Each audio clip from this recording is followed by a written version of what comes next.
Hello, this is Nicole Whitworth with your nursing tutor, and today I'm going to demonstrate diffusion and what it is.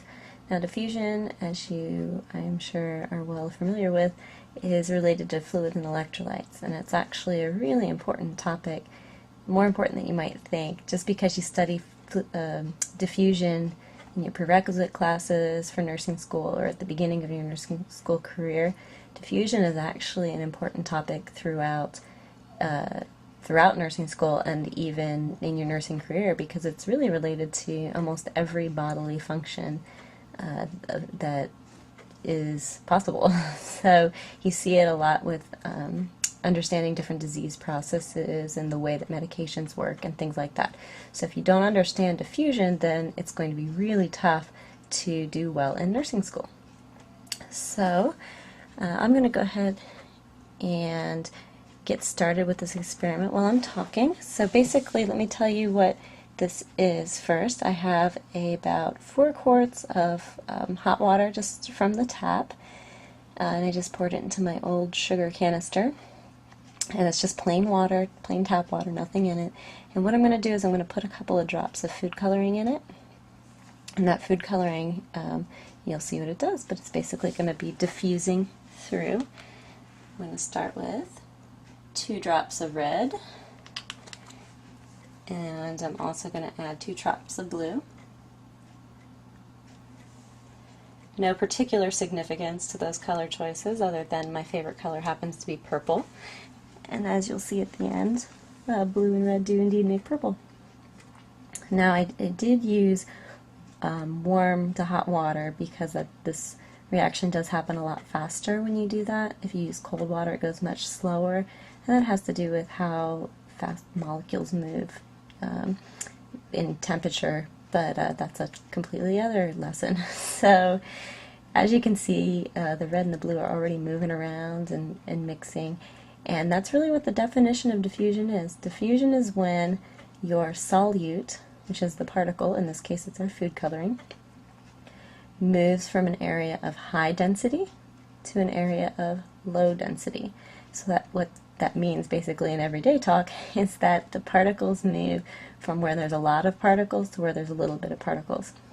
So obviously in my food coloring bottle there's a lot of particles of food coloring, and when I drop that in the water, then all of those food coloring particles are really highly concentrated, and since the water doesn't have those particles, then because of diffusion, those food coloring particles really want to spread out and get basically as far away from each other as possible. So they spread out in the water. And you can see that the food coloring is still kind of swirling and continuing to mix until it's going to continue doing that till it's just a solid purple throughout, and I don't even have to mix it. Obviously it would go faster if I mix it.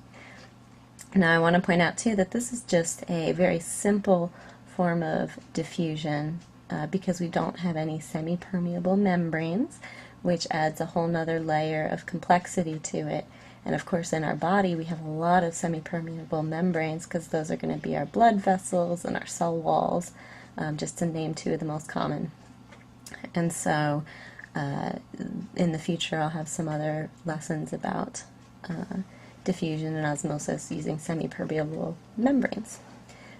But for now, I'm just going to go ahead and let's see how long it takes for the food coloring to completely diffuse throughout the water.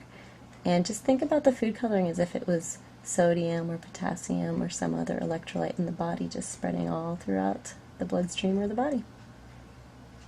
Here we go.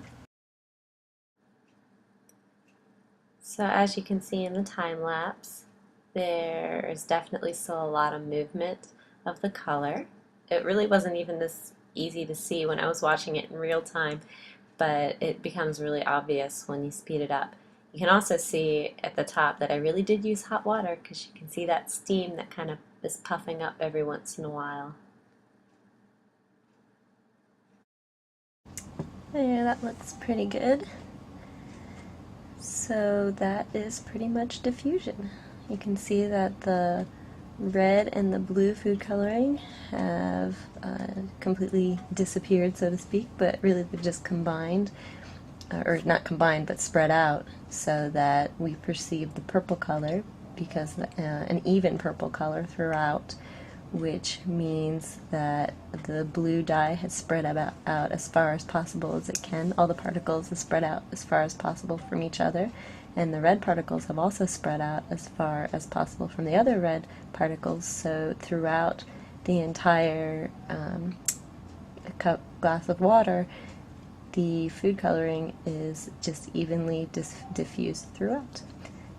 So if you want to try this on your own, just remember, use some hot water to make it go a little bit faster, and just a couple drops of food coloring, and then watch the colors mix around without you having to do anything.